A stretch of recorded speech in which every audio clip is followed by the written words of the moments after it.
Good morning, ladies and gentlemen. I almost did the Good Morning Vietnam from Robin Williams. Anyway, my name is Scott Stanfield. I am the Modern Longevitarian, and I want to say thank you for everybody that's on the Spirituality Gone Wild Network, everybody who's watching on LinkedIn as well. And we're going to have an amazing show today. Actually, possibly one of the most raw, authentic shows I've ever done, live or recorded on a podcast. And with my guest today, the wonderful Ondrea Lynn. Welcome to the show. Thank you. I'm excited to be here. Thanks for having me. And I just appreciate everybody who tunes in and jumps into our rawness, because I feel like it might open up some revelations for you guys too. Right. And I didn't mention this prior to the show, but I interviewed Dr. Sarah McCullough. He wrote a book about diversity and having empathy for diversity. And we also wrote a book about the soulful leader. And one of the things we talked about was he said one of the most addictive things we have in our world today is negative self-talk. And it's amazing how we can, defeat ourselves just from whatever happened, to us when we were 4. We don't even know that this is subconscious programming running in the background. So we're going to get into that a little bit later, right? But first, I want to ask you about your story, how you got into. I mean, you've been on the cover of Women's World. You've been doing this a long time. You're great in the fitness world. So how did you get into the fitness industry? That might take an hour to just unravel. But yeah. So interestingly enough, I started out, my big dream growing up was to become a famous performer. So I was singing and dancing and acting.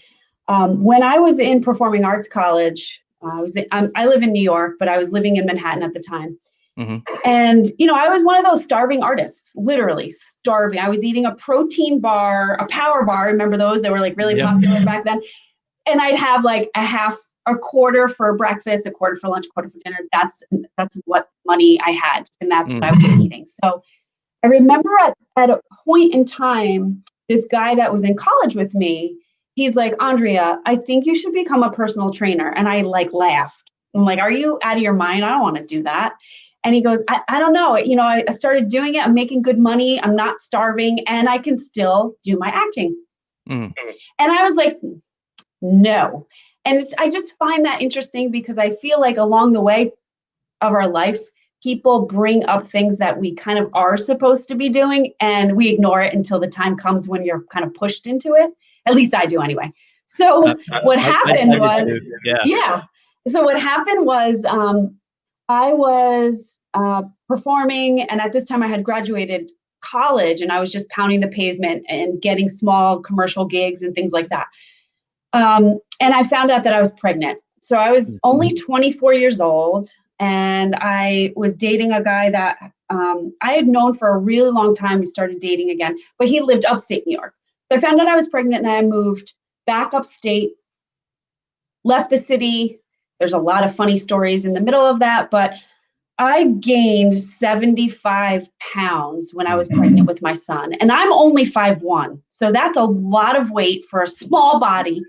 And a lot of that was because I was afraid. My dreams of becoming famous, and that's all I ever wanted, to me were squashed. It was like, okay, now I'm going to be a mom. And so I had so many conflicting feelings going on that I think I was just eating my way through pregnancy, to be honest with you. I clearly was overeating if I gained 75 pounds. Right. Well, it kind of gave you permission too, right? Yes. To eat, because you're now I'm eating for 2. You were eating a quarter of a power bar every meal period. Now you're like going, oh, I've got to eat differently. Yeah. Right. And the emotional impact of not having your dreams come to fruition. Right. Yeah. And my body changing. So to me, my body was really important, being a performing artist, being a dancer. And if anybody's ever been in that industry or is in that industry, it's tough. It's like, what do you look like? That's it. And so here my body is changing. And I'm also stress eating because I was like, oh my gosh, this is not what I ever imagined. So now I give birth, and I got married kind of in between. My son was, I want to say 1 when we got married. And I instinctively knew I should not have done that. Like I was like, I should not get married to this man. I just didn't feel right. And I did it anyway. I went against my instincts and I did it anyway. But I'm telling you that because what happened was I was relying on this man to support my son and I. I didn't have a career. If you think about it, I was a performing artist, pounding the pavement. And it wasn't like I could just go get a job somewhere. So I was really reliant on surviving through this man. And I realized about a year after we got married, he was addicted to drugs, that I was like, I can't be in this anymore. And there was actually one night that was the turning point for me, that he came home high, drunk, everything. And it was like, I'm going to kill you if I get through the door. And I remember saying to myself, Ondrea, you got to go. You got to get out of here. And I didn't know what I was going to do. I had no money. And I was like, so I called my mother after he passed out, and I opened the door and I creeped over him and I said, Mom, you have to come get me. And she picked me up. At this point, I think it was probably 1 a.m. And I remember leaving our house and I said, I can't ever go back to this. So what am I going to do? I was like, I have to feed my son. And I knew that if I made that decision, that my husband wasn't really going to provide for us. He was kind of that very spiteful person. So I took a leap of faith, and knowing that, like, my mom helped me, she let us live there, but I couldn't rely on her to, feed us. And so I went to the gym that I was working out at, which was a Gold's Gym at the time when I was pregnant, and still I was working out, believe it or not, gaining 75 pounds. Can you imagine? Wow. Right. Yeah. Exactly.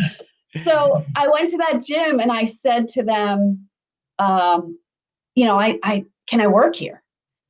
And there was a wonderful woman. I love her to death. These people have touched my heart in so many ways. And she said to me, well, why don't you come under my wing and you can teach group fitness classes. And I was like, yes. Okay. Yes.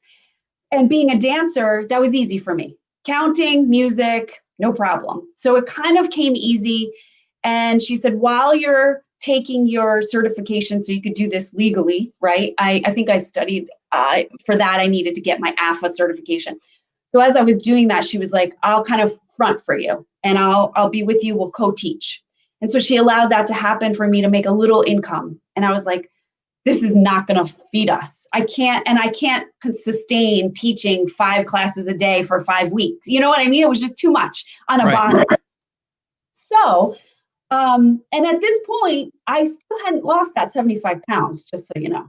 I'm still holding on to this weight, teaching at a gym. So I felt also like a little bit of a fraud, like here I am, I'm supposed to be this teacher and I'm still overweight in a way. So anyway, what I did was I said, I need to make more money and I need to make it fast. So I started selling gym memberships, and I did phenomenal at that because it was my passion. And I knew that fitness works, right? It's science. If you do this, the body does this. It's just science. Right. So it was easy for me to sell. And I was #1 salesperson for a while. And then I remember sitting there saying, I don't feel fulfilled. So what would make me feel fulfilled was to be able to get my hands in there and help that person one-on-one, because I'd bring them in the door and then I'd kind of set them free. Right. Now I'm a single mom. I'm literally living paycheck to paycheck. So I was like, I need $1,200 to take my NASM testing. I don't have $1,200 and I don't know when I could get that. So and this is like such a miracle, I swear. So there's this mover named Jim. So thank you, Jim, if you're watching this. Jim is like my little angel, well, big angel, but he owns a moving company, and he moved me when I got a divorce. And this is how I met Jim. And I remember him saying to me, oh, you're so much better off without that guy. Well, one day, Jim walks in the gym and he sits at my desk and we start talking and he says to me, "Why do you look so sad?" And I said, "Well, Jim, I want to be a trainer, but I don't have the money. I don't have the resources to do it." And he's like, "Oh man, Ondrea, whatever." Next morning, I walk into work and there's a white envelope on my desk with $1,200 cash in it. And it says, "I don't want anything from you, just pay it forward one day." So of course I held this $1,200 and I was like, does this guy want to date me? Like, I don't really want to date him. I need time away from men. I just want to get my career together. So I actually held on to the cash for, say, like a week or so. And then I said, that's it. I'm going to do it. So I paid for everything and I studied. I failed my exam the first time, believe it or not. And then I said, you know what? If I want this, I'm going to have to go back and do it again. And that's what fitness is about. It's ever changing and it's ever evolving. So in a way, I'm just going to have to keep doing this anyway. So just get used to it. So I went back for my second one and I passed, thank God. And that's how I started to get myself in more. And so I became a personal trainer, again, still working at this Gold's Gym. And it was starting to fill that void, and then what happened was I was training people and I was teaching group fitness. I think it was body pump at the time. And I was like, there's something missing here, something else that I need to serve people. And I don't know what that is. And then I came to realize, well, okay, that's the food piece. Like I need to know more information about food. So I started to go to school for that and started studying nutrition. And I remember when the first day of that class, Debbie Ford, who's now no longer with us, she was a self-help guru for a long, long time.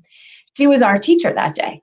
And she was talking about the shadow side of ourselves. And I'm sitting there and I'm like, is she kidding? I'm here to learn about food. She's talking about our shadow side? Like, come on. What am I doing here? And then I was like, okay, Ondrea, there's a reason I'm here. I'm just going to go with the flow. So I started to look more at myself because she was kind of bringing these up in that class that day. And it was kind of like our homework assignment. And so when I did, I realized, wait a minute, fitness is way more than working out, way more than food. It's really also about our mindset and our emotions and our feelings. And that is when my body was able to release that 75 pounds, is when the emotions and the feelings, when it clicked for me into place. And that's when you said I was on the cover of Women's World magazine. That's how I landed that, was because I lost 75 pounds just by changing the way I thought, because I was already exercising and I was already eating well. But that last, I think it was like 40 something pounds was shifted when I started to change my mind and being really aware of like, okay, what do I feel? And how can I start to shift that out of it? Our stories have so many parallels. So many parallels. I've lost 40 pounds twice. Twice? Oh my gosh. Yeah. Twice. And I'll be honest with you, as probably the real number is probably 3. I'll be honest with you.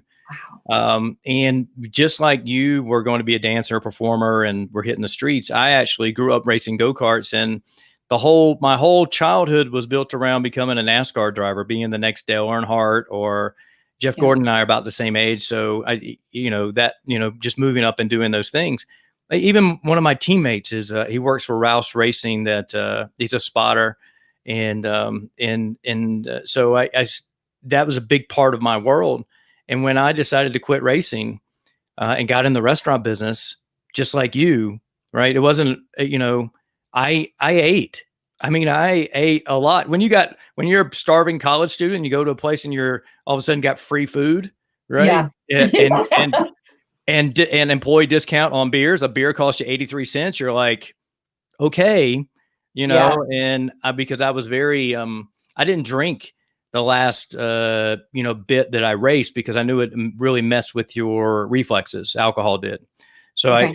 so I was that, in tune to it. And then, the biggest thing I think is that, and I don't know if you can see the top of the screen or not, where it talks about mindset, breath, hydration, sleep, all those things. These are the pillars of being a modern longevitarian. Yeah. And when I started intermittent fasting and 8 years ago and lost the 40 pounds and kept it off, people were so focused on my diet. They couldn't fast, but they wanted to know what I was eating to lose this 40 pounds so quickly. And I was, one morning I was working out. It was like 5 o'clock in the morning. It was dark out. It's wintertime in the mountains. I'm doing push-ups and I'm catching my breath. And I went, I'm not a vegetarian. I'm a longevitarian. Because there's everything in my head. It was like, it's so much more to being your best self, which we didn't have that word or that term, best self. So much more to being healthy, right? Than just diet, right? Yes. Exercise because you went the opposite. Your exercise, you added the diet in. Food was a big part of what of me being in the restaurant world. My wife was a pescatarian. Both my parents at this time had cancer, had chemo, had surgery, survived from cancer. So it's a big motivating piece for that. So, so many parallels. And so now, now you've lost the weight. You've been on cover of the magazine. You are working as a personal trainer. Still, imagine doing group training at this time. Yes. Right. You're doing all of those things, and now you've got this new insight about the mental side of being healthy. Yeah. Right? What was the next step? What did you do next? All right. Well, since we're being raw, this is the funniest. And I'm saying this stuff to you because, first of all, it's real. This is like my life. It wasn't like this happened and it's all glorious. Through this journey, crap happened and it felt horrible. And now when I look back, I say, oh my gosh, that was a blessing, right? We all realize at some point they're a blessing, but during it, it's like torture. So what happened was, now I'm starting to incorporate, again, at Gold's Gym, I was a top seller because my passion. I truly always said, I want to serve people. I want to help people, especially women, feel empowered and inspired and live their best life. I mean, I said that when I was a little girl. So here I am working, like you said, training, I'm doing the classes. I started intertwining the food with some of my clients, and they were having even better results. And not all the trainers there were diverse like that. Some of them were just, it's just fitness, and they'd give the basics on food. But I was like diving in. I'm like, all right, well, I think you need this and you need that, because my take on it also is bio-individuality. And, what's your heritage? Where did you come from? What do you like? What don't you like? And so I was really diving into that too. And when I started to talk about the mindset, this is when things went really kind of left field. And so here I was working, doing well. And I was excited because I'm like, all right, this is cool. Things are thriving. Things are moving. And one day I get there. And now at this point, I had met my second husband. I had remarried and I had my daughter. So she was, I would say, 2 or 3 months old. And I would bring her to the gym every day. I'd put her in the little daycare. I'd go take her out here. Right. So I'm making this whole thing work. And I get called into the office one day and I was like, oh, cool. Maybe I'm getting a raise. And do you know that they fired me? Wow. No, I didn't know that. So I was shocked. Like I sat there, I said, excuse me? Why are you firing me? I haven't done anything wrong, nothing. If anything, I'm still selling for you. I'm good to your customers. Like, help me understand why I'm being let go. And they just kept repeating to me, your values don't align with ours. And when I start to feel hurt, my anger starts to rise. And I'm like, what do you mean my values? I care about those people. Don't you care about those people? how does this make sense? It's not logical. And so I like lost my cool. And of course, they were like, we're going to escort you out now. And I'm like, what? So I'm still mind blown. Like, I don't understand why you're getting rid of me. It still makes no sense to this day, to be honest with you. The only thing I can say is that there was a part of me in my heart that knew that at some point I needed to leap and do my own thing. And I knew that was coming, but I so wasn't ready for that. So I remember that day, I went and got my daughter and I was in shock. Like, I don't understand how I just lost my job and none of this makes sense. And one of the girls that worked with me, as I was on my way out, I said, Michelle, this makes no sense. And she goes, Ondrea, it's almost like they think you're bowing to the broccoli gods. And I'm like, what? So basically, they thought what I was bringing in around the emotion was woo-woo. Mm-hmm. And it didn't fit with their very strategic workout, eat, workout, eat, workout, eat. So I was like, okay, they should have just said that, but I get it. So when I left, it was really hard. I had been there a long time and I really loved it there, right? It was like, I felt like when I walked in there, I was like really serving and it was thriving. So like, what am I going to do? So there was another local franchise kind of opening up called Snap Fitness at the time. And they approached me and said, hey, we know you're really good. Why don't you come work here? And I'm like, okay, sure. So I didn't take the leap to work on my own, even though I was already getting the intuitive nudges. I was just like, oh, let me go there. It's, consistent money.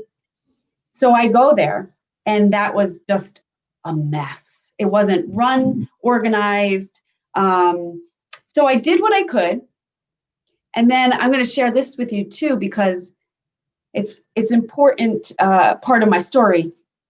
I remember thinking, I know I got to go and I know I have to start my own thing. I just don't know what that looks like. But the call was still there and the stuff at Snap Fitness it just felt like I was hitting the wall. I wasn't making as much money as I needed to. So I was meditating. I've always meditated since I was 17. I studied metaphysics. And so I went into meditation one day, like, okay, what do I do? And all of a sudden in my meditation, I see Jesus. Mm-hmm. And he walks to me and he says, take my hand. I'm like, okay. So in my meditation, I take his hand and he walks me to a cliff. And he says, now you have to jump. And I go, I am not jumping off that cliff. No. So, and I joke now, like, I can't believe I'm telling Jesus no in my meditation. I'm literally fighting with him. I'm not jumping. It's scary. And he said, well, what if I jump with you? And I'm like, okay. So I held his hand and we jump off the cliff and we were literally diving headfirst in my meditation. And I'm like, it's too fast. It's too fast. I don't like this. And he says, I'll turn us around. So all of a sudden he flips us around and we're going gently with our feet. We land on the ground and we start walking. And he says, it's time to go on your own. So I was like, I just had this insane meditation. I'm going to quit. Like, no plan, no nothing. I'm quitting Snap Fitness. So I went in and I gave my 2 weeks notice and I quit. And I failed terribly within like the first 2 or 3 months. I didn't really have enough clients. There was one day I pulled up to the gas pump and I was like, I have $2 in my account and I have no money to get gas. Like, I sobbed. I said, all right, Jesus, you told me to jump. I jumped and I'm failing. So I realized why I was failing, because I was still trying to just implement fitness and just implement, food. And I was still hesitant of leaving out the mindset and the emotions, because I think I was having PTSD from Gold's Gym. Like, this woo-woo, leave it out. Nobody wants that. I said, okay. So I started to bridge that back in. And as soon as I started to accept that and bridge that back in, all of a sudden my client base rose. And at this time I was driving house to house because I didn't have a place. And as soon as I accepted that, somebody offered me a huge studio to work out of. And that is kind of what I was doing for the last, 13 years until March hit and everything in our world changed. But that's where it landed me. And I was able to do whatever I wanted. Nobody questioned me. I had nobody to answer to. So when I look back, they were hard and challenging. And I was like, why did that happen then? But I realized I would have never taken those leaps without that great universal push. Well, there's multiple pushes in there, right? There's, I think what happens is, my theory, what happens is, people that are entrepreneurial, they get a job and then they outgrow the job. Yeah. And then they don't belong there anymore. Right. And then the people who own the business, or the managers, or whoever has to make that firing decision, right, is forced to make a decision. And because you basically outgrew goals, right? Yeah. You were bringing another piece into the puzzle that that is so needed, but at the same time, it scares people. It really scares people. Totally. It's like, oh my gosh, you know, it's an absolute amazing story. And, for me just to sit here and listen to it, it's moving for me. I mean, I'm getting chills, now, and because it's your journey and you're able to bring, this authentic, and because you think of all the people you've helped over those 13 years that you did that. Yeah. Right. A lot. Yes. A lot, and, for me, I don't know if I outgrew the restaurant industry, so to speak, but I did have people that worked for me at my last job before COVID hit. And even the last two jobs that I have go, what are you doing managing a restaurant? Right. Because I would talk about Modern Longevitarian, or, fasting, or I did I was working in a restaurant, did a 21-day fast. I had, Hard. yeah, it's hard, right? It was like I was going to do as long as water fast as I possibly could. Yes, I've done that too. But it was like day 2, and the chef had he brought me some pork skins with some homemade bourbon aged barreled hot sauce to try. And I've been water fasting for 2 days. And you're like, how do you tell them that you're not eating, right? So how do you not and then go from the water fast to that heavy. Yeah, to that.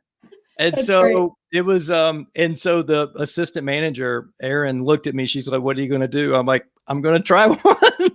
So basically what I ended up doing was doing these micro fast inside the macro fast, where I would, like that was like 48 hours of water fasting. Then I had some like 400 or 500 calories for a couple of days. And then I would water fast again. And so I ended up doing my longest water fast inside that 21 days was 84 hours, with almost 4 days. That's amazing. And I always broke the water fast because my head hurt so bad. Yes. Right. Toxin release and that type of stuff. And then I learned the trick after that to take activated charcoal from Dave Asprey when you're doing long-term fasting, to kind of remove those toxins that are giving you the headache. And, but that was a super big learning experience, and so back to the point is that, cause I was having one-on-one meetings with because I was working in Santa Monica. So how many actors, actresses, performers, writers, producers that I have working for me. Right. And so it was really cool because I'm a creative person, right? I do, all my own writing, all my own graphic design. I do all these things. And had a podcast at the time, the Restaurant General Manager podcast. And then I got furloughed, and, I was doing one-on-one meetings with these people and coaching them through like, what's their true why, right? What do they want to be in 3 years from now? And like really like impacting their lives on a different level than what I even done as a normal restaurant general manager, right? And teaching them this mindset these things along the way. So I was getting asked a lot, what am I even doing in a restaurant? But it was the same thing. This is how I make money. This is how I support my family. I've got a wife, got 2 kids, got a mortgage, got 2 car payments, like a normal American person, like a couple dogs and, and a cat that's 20 years old and a couple of lovebirds to feed. And then also we have some chickens that they actually subsidize the cost because they give us some eggs back every once in a while. Right. So, that type of stuff. But so this seemed to morph into, now we can talk about your book, Born Enough. Right. And so it really, when did the book come out? When did you start writing it? I think you actually kept a secret, right? Writing the book. You didn't tell anybody you were writing the book? No, I was like, this has got to be kept a secret. I didn't tell my husband. I didn't tell nobody. I told nobody because it's kind of like, when you have that dream and if anybody knows, their thoughts can get into that dream. And I was like, I don't want anybody's stuff because then I have nobody to blame but myself. So I decided, so the backstory of the book is, I had been working, you might've heard pieces of this too. After I started to work on my own, right, and I had my own health and wellness studio, what I did was I had this urge to also take it to the next level and bridge in spirituality. I had already studied metaphysics when I was a young girl, but it was like, I'm ready to go further with that. And so I was having digestive issues, believe it or not, at one point, and I went to see a card reader. This was so many years ago now. And the card reader said to me, all right, you're eating well. You don't need to take those supplements. Your stomach problems are all because your own stuff here, and you need to see an African healer. And I was like, huh? Okay. Sure. And I was like, what's an African healer? And she's like, here's her card. Go see her. So I made that appointment as scared as I was. Like, what am I going to get into here? And I remember it was wintertime because I remember thinking she's way up in the mountains of New York. Like, am I going to get there? Because it was cold and snowy. Then I did. And when I got there, I think it was like a 2.5, 3 hour experience with her. And it took me back to my childhood. And this is in my book, of when I was sexually assaulted. And I said, I thought I was done with this. I have much therapy and my own work I've done. And she says, it's still there. It needs to be looked at, it needs to be worked on. And so she kind of gave me homework, and I did. And so when I started going to her, she would say to me, Ondrea, you need to add energy healing to your work. And I'm like, no, I don't. And she's like, I think you do. And she taught Reiki. So why don't you do Reiki? No, I don't want to do Reiki. I'm good. And I kept telling her no. And I kept telling her no. And one day she said to me, okay, don't even have to pay me for it. Just come. And I was like, I think this is another way of the universe kind of kicking me in the butt. So I finally said yes. So I started studying Reiki, which led me to other things like, the stars and shamanism. And so all these different things started to weave in. While I was doing that and studying with different teachers, I was studying with a shaman teacher from California at one point, and he said to me, in 5 years, I see you have a few books out, and they're going to hit bestseller and big things, Ondrea. And I'm like, huh? No, books? What are you talking about? Can you give me more information? And he's like, that's it. That's all I got for you. Okay. So then I started working with Tim Wild. He's out of England. He does a lot of ascension work. And I was having private sessions with him. And he said to me, Ondrea, you need to write a book. And I was like, Tim, I don't know what to write about. And I said, and I'm intuitive and I can connect to energy, but I'm not getting anything. And he said, well, because right now, people need to write from their heart. They need to write what their greatest challenges were to help other people in the world. That is why nothing's coming to you, because it has to come from your heart. What's your greatest challenge been? So it left me thinking. And then I realized well, I'm going to help women empower themselves. Like I went into it with that.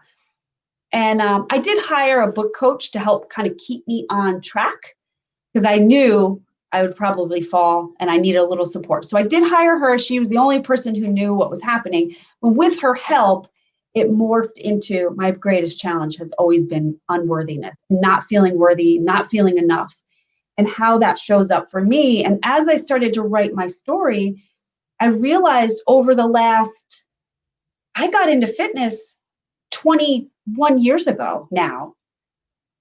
The theme of every woman who's come to me has been that.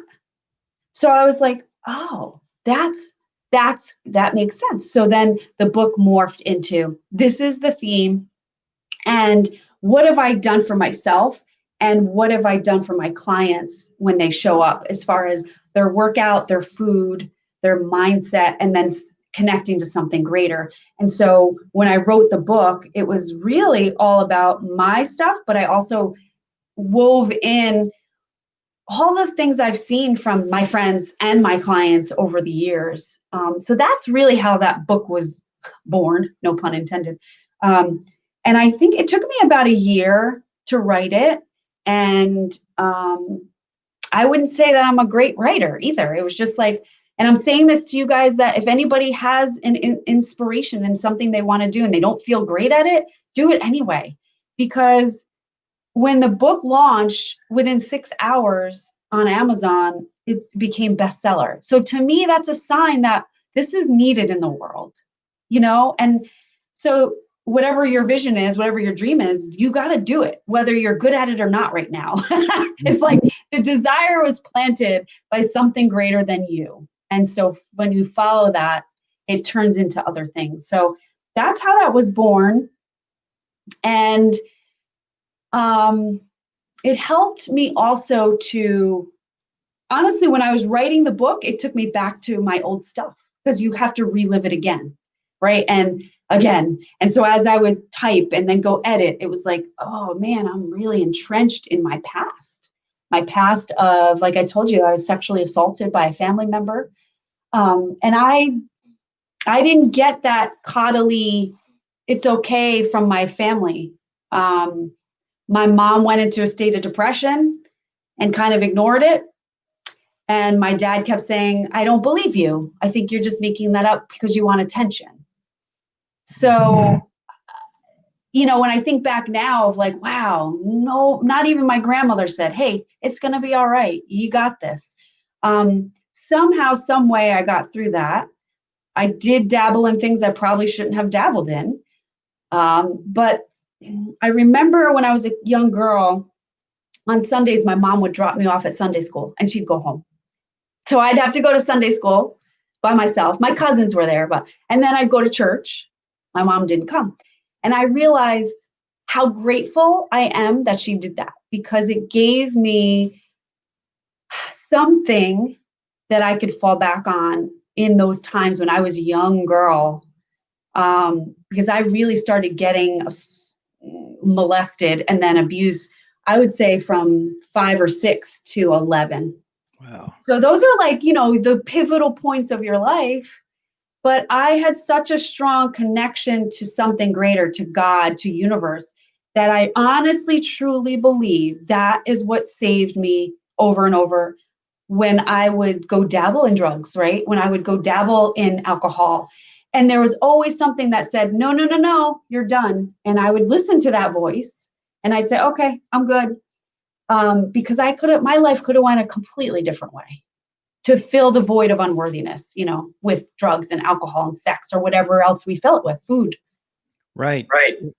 It's amazing that how when I talk to or listen to podcasts of, you know, people who've been training people for such a long time, they end up on the same thing that they actually say there'll be workouts that people show up to and we actually don't actually work out. We talk about the mindset piece of the puzzle, and we do, right? I mean, I don't know if you know this or not, but when I learned this, I was like, I wish somebody would have told me this before I had my first kid, right? We need a manual. Well, yes, but here's the intro to the manual. The first 6 years of a kid's life, their brains are in theta, right? And theta is a meditative state and a hypnotic state. So basically the brain acts as a recorder. It records everything.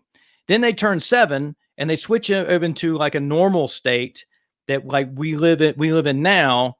And it just replays all of those things over and over and over and over again.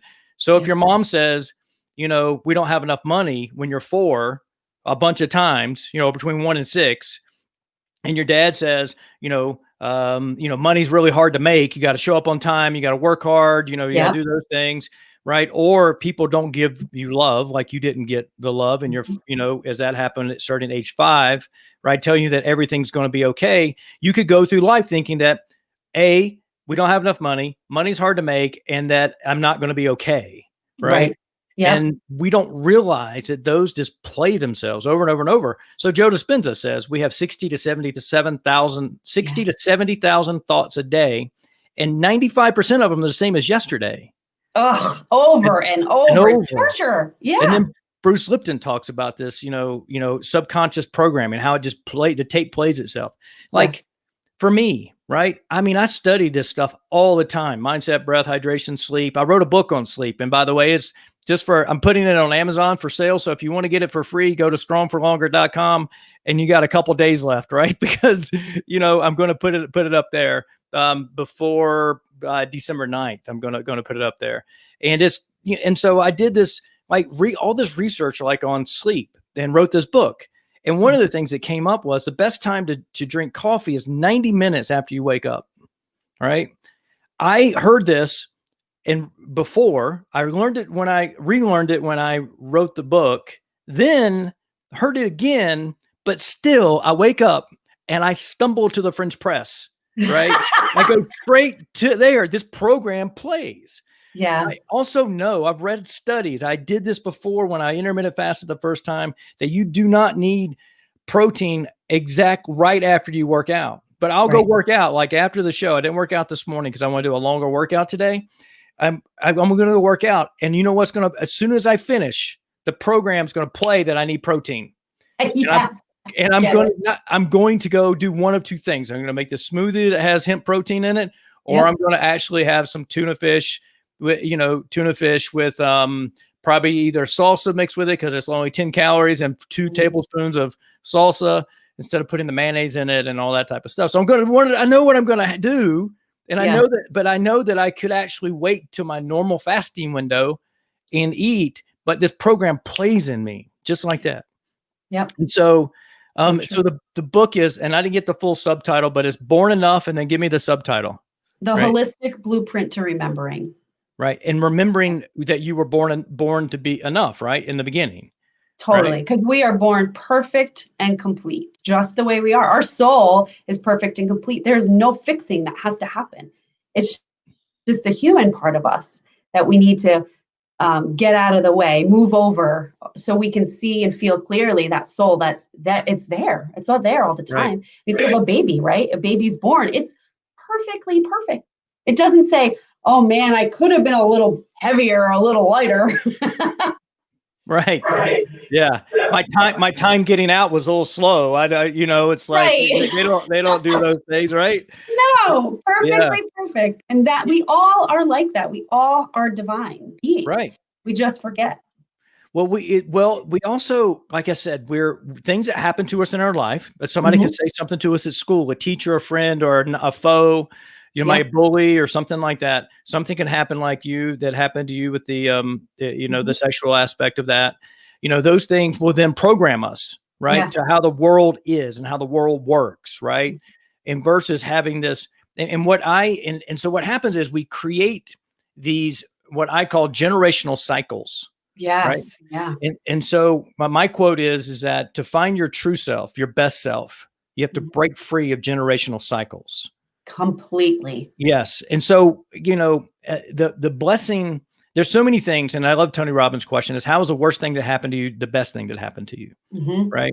And so here's the thing. I moved away from South Carolina, and even people are listening to my show now going, where is your accent? Because when I'm on the show, for some reason, my accent kind of vanishes. I I guess I need to put in my Southern accent. I don't know, You have it. I hear it. It's a little bit. They're a little bit, right? But not how it was when I grew up, Okay. back in South Carolina. But my point is this, right? I moved away 18 years ago. My parents got cancer after I moved away. So that gave me freedom to experiment with diets. And I already had exercised, but I was 40 pounds overweight, 31 years old, borderline high blood pressure, and a manager of a food service facility inside the Hess oil refinery in St. Croix, U.S. Virgin Islands. So I'm going to the beach and I'm like a fat vegetarian. I mean, it's like none of this is working, right, for me. But what happened is the freedom to break away from these cycles of, hey, we're going to go to grandma's on Sunday and we're going to eat fried chicken with mashed potatoes and gravy and overcooked green beans with fat back in it. I could on this Sunday have whatever I wanted, because there was no dictation of what the meal was going to be. My wife and I could decide what the meal was going to be. Yep. Right. And so, and I could break free of that. So what happens is that I had to get back to, what I remember being before the programming hit and before the generational cycles came in. So because the generational cycle could be, my dad was a truck driver, I'm going to be a truck driver, or be a blue collar worker. But instead of now being an entrepreneur or, director of food and beverage at a boutique 4-star, hotel. Right. Yep. And so those different types of things allows people to break free of that. So I could talk for days about, programming and generational cycles and those things. So. Well, and the one thing that I really wanted to bring to the table today, because the title of this too, of us together, is Instantly Ignite Your Worth. Okay. Well, how do you instantly ignite it? And so being a fitness trainer, I go to the body first. And what I did was I did some research, and there's a Dr. David Berceli. He is the founder of trauma release exercises, and he's done this trauma release stuff all over the world, for soldiers, he even said people in Ethiopia, and he's done this for many, many years. A lot of science behind it. One of the things he talks about is the one muscle that holds our trauma. And so that's when somebody says, okay, Ondrea, I have an event coming up and I feel my unworthiness. It's coming up. It's at the surface, and then I get paralyzed and I don't know what to do, right? Everybody kind of moves through it differently. The best thing you could do if you have not a lot of time and you need to kind of just get back to your divine self is to say, okay, my unworthiness is showing up. Where do I feel like it's coming from? Like, which part of my life? Like you said, it always ties back to our past. So which part of my life? If your mind doesn't know, your body is certainly remembering, because the body is experiencing whatever the mind is. And the one muscle that is important for us to remember is the psoas muscle. Because the psoas, for those of you who don't know, right, it attaches our torso to our legs. And it's a really deep muscle that's connected to the spine. You can't quite feel it unless you dig in the abs. But the psoas muscle holds our trauma. Wow. So the thing is that our trauma, you could feel fine, but as soon as something's coming up to trigger your unworthiness, guess what's still holding that? The psoas. So you could have low back issues, you could have problems going to the bathroom, all psoas related. But you can let this muscle go. And if you can include intention, then the mind says to the psoas, oh, okay, cool, we're safe. Nice. I'll let go and I'll relax. Because if you think about when you've had trauma in your life, no matter what it is, the whole body is built for the muscles to tense so that it can keep your belly, where all your organs are, safe. So the natural instinct is to curl in like a fetal position. That's the psoas does that. So if you're constantly in trauma and not feeling worthy, instinctively the psoas is going like this and it's tightening, pulling on the spine. But if you can really let the body go, which I can just, there's so many things you could do to release it. The best one is to lay on your back on the floor if you can, bend your knees, and start to just pull your low back to the floor. You're not going to really feel a stretch because the psoas is so deep. But if you start to pull that towards the floor and say in your mind, I am worthy, I'm going to let this trauma go, then the body starts to release. And the other thing is that in our society nowadays, we're taught that if you feel stress or trauma, our natural instinct is like, if you have trauma, the body wants to shake. That's the way it shakes itself out. If you look at a dog that has conflict, it shakes. And that's the psoas unwinding itself.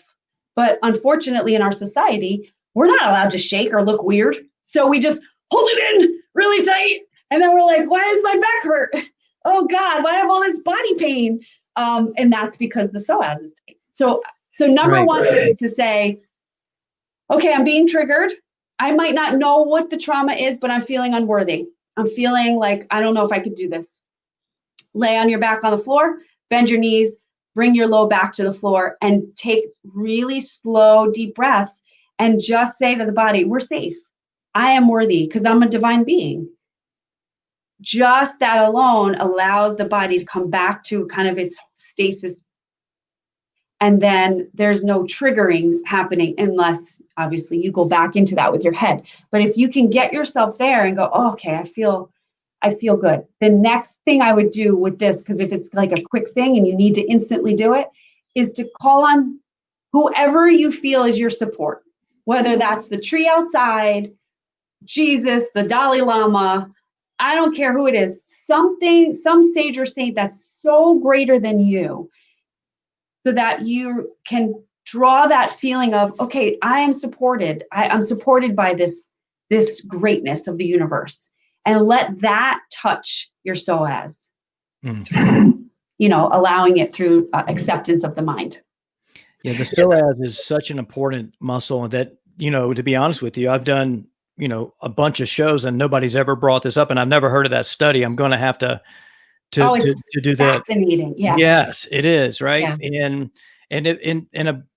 When I started researching, I've gone to the chiropractor for a long time, and he stretches out your psoas muscle, and it's really an interesting muscle. And for me, the way I see it, because I'm like, when you race, you're like part engineer, part geometry person, because you're figuring out steering geometry, and physics major. You're doing all these different things, right? Building horsepower and all that type of stuff, and you're driving it, right? And so that makes sense to me. So what happens is that you imagine like a really thick rubber band that that goes over your hip flexors, right? Your pelvic hip bones, attaches to your hip, is a hip flexor, but then goes through your core and wraps around your lumbar spine, right? Yeah. So it's attached to both legs, your pelvis, and your back. So what happens is that if you sit down with your legs bent, right, and it gets really tight, right, and you stand up, it pulls on your lumbar spine and pulls you in, right? Yeah. It's like, imagine a really tight broccoli rubber band pulling on your lower back, right? It's stretched to the max, right? What that versus getting it to relax. And I do a fair amount. I do a lot of hip stretching. I call it man yoga. I stretch my hips in every direction that I possibly can. It takes about 7 minutes. And I try to do it almost every night before I go to bed. And that's one of the things that I really, work on. My weakest point is my adductor or your groin on my left leg. Right. Okay. And if I don't stretch out continuously or consistently, it'll get tight, and it actually pulls so hard that it actually makes my left heel hurt, because it's pulling on that part. It took me a long time to figure out it was my hamstrings and my groin that are actually making my foot hurt. And when you're a restaurant manager on your feet, sometimes double digits, on a busy holiday day, and your foot's burning, your heel's burning, you're thinking, God, what am I going to do about my foot? And it was my hips that were actually the muscles that are attached to my hips, and so that's why for me, the hips are so important, and that's a big piece of it. But that's a super interesting thing. So you also have for the listeners today, a 5-day free course that they can go through and reset. And I'll put the link for that in the show notes. I'll update that after we get done with the show. So tell us a little bit, we've got a couple minutes left, about this 5-day course you put together for people to reset. Sure. Yeah, it's called the 5-day Divine Body Reset. And what I did was I pulled my book, Born Enough, and I pulled it out, a lot of the key points, so that you can literally just start diving in. So I've in this, there is specific exercises to ignite your worth. So for instance, doing a plank, actually, the intention of a plank is to align to your worth. So when we're doing a plank, we have the intention of aligning. So basically, we're doing a workout in the 5 days. There's a short workout that is guided by me every day. There's always a food focus, because with worthiness, sometimes it can show up for people as anxiety. Sometimes when you don't feel worthy, it shows up as depression. So what I've done is incorporate certain things in there. It's called eating to enough.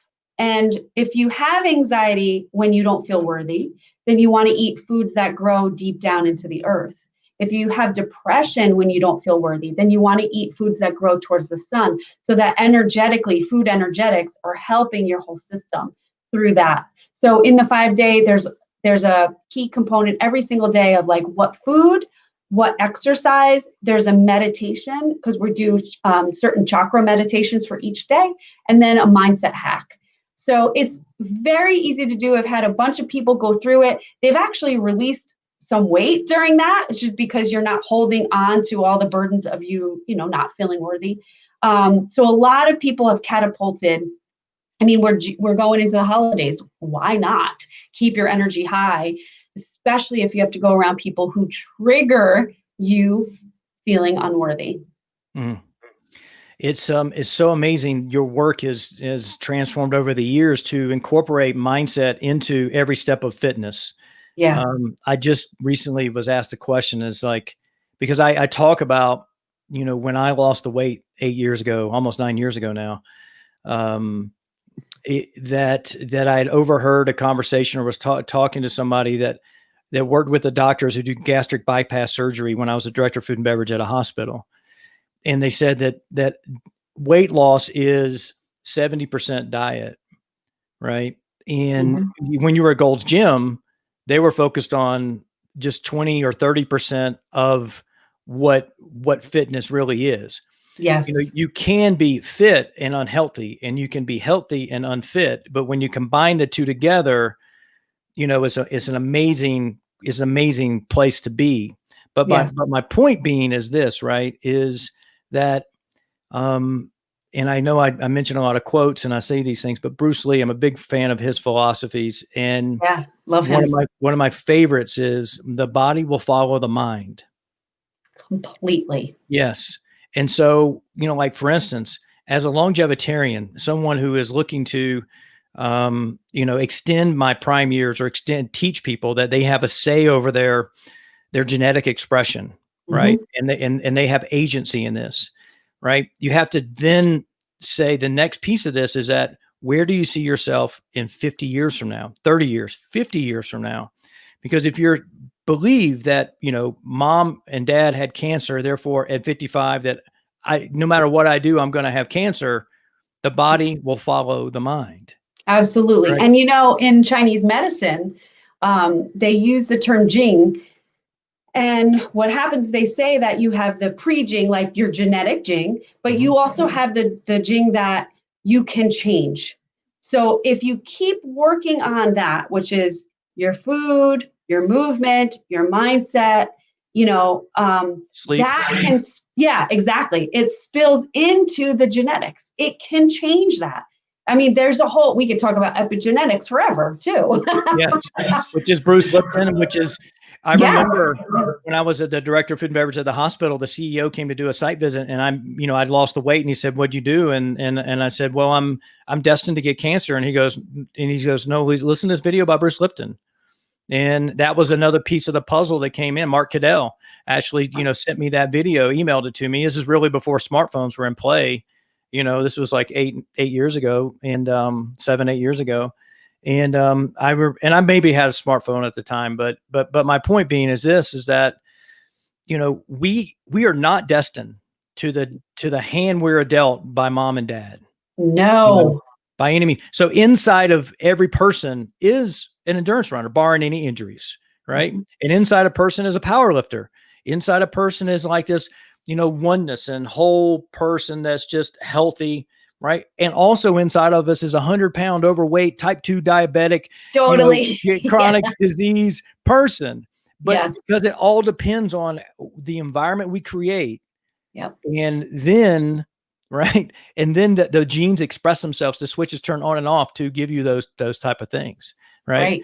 And you have proven, and your work in your book is proving that, and I'm proving it as well, that the mind plays just as big. And that's why mindset is the number one pillar, right? Even though sleep is probably the most important one in the physical side, but mindset is it. And I can say that, Ondrea, you are born enough, right? You are too, Scott. Yeah. Yep. Thank you. Thank you very much. Thank you. So where can people find you online? If you go to OndreaLynn.com, you can get all of my online courses there. I do suggest to jump into the 5-day Divine Body Reset. I'm sure you're going to share that link, right, Scott? I am. Yep. I have all my pages are Ondrea Lynn. So if you find me on Facebook, on Instagram, on YouTube, YouTube has some of my videos, older videos where I use fitness and intention. If you wanted to just kind of check it out, start there. Okay, perfect. Is there anything else that we should cover? I mean, we could go another 3 or 4 hours and it was still we totally could. Yeah. Yeah. I feel like it's just important to remember, it's a lot, right? We did share a lot.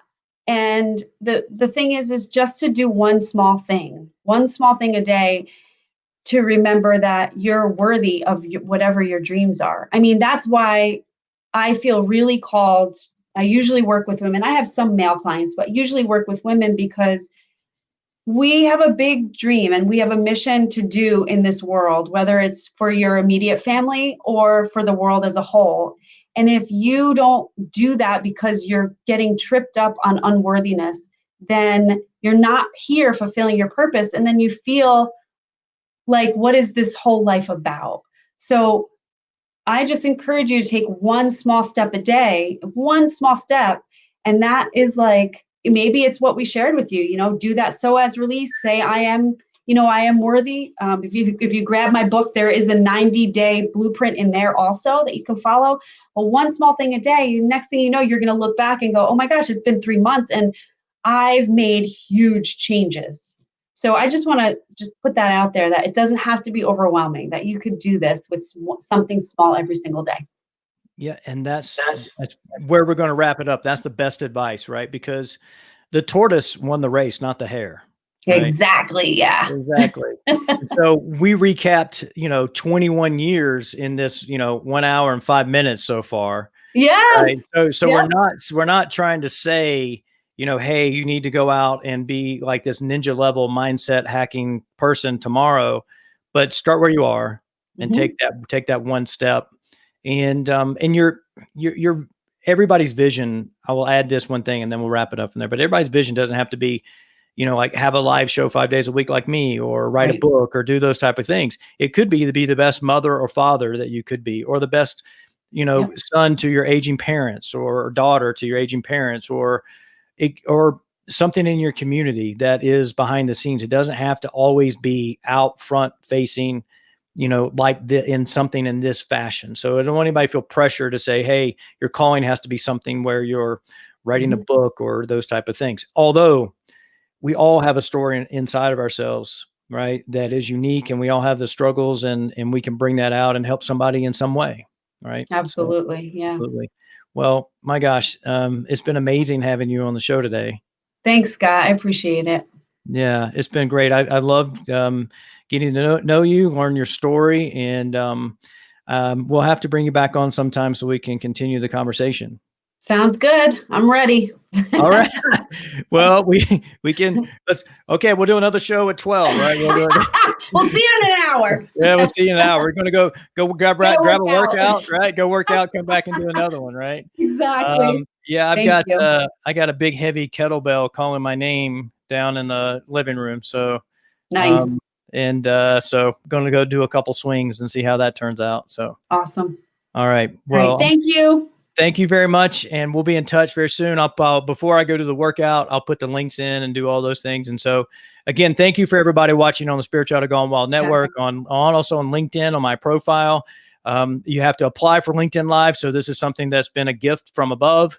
And so I'm super excited about bringing this type of things to LinkedIn. And so Ondrea, her book is Born Enough. It's a holistic blueprint. And she also has a 5-day course. We'll put all those links in the show notes right after we finish here. So if it's your Friday, have a great weekend. My name's Scott, and I am a modern longevitarian. Cheers.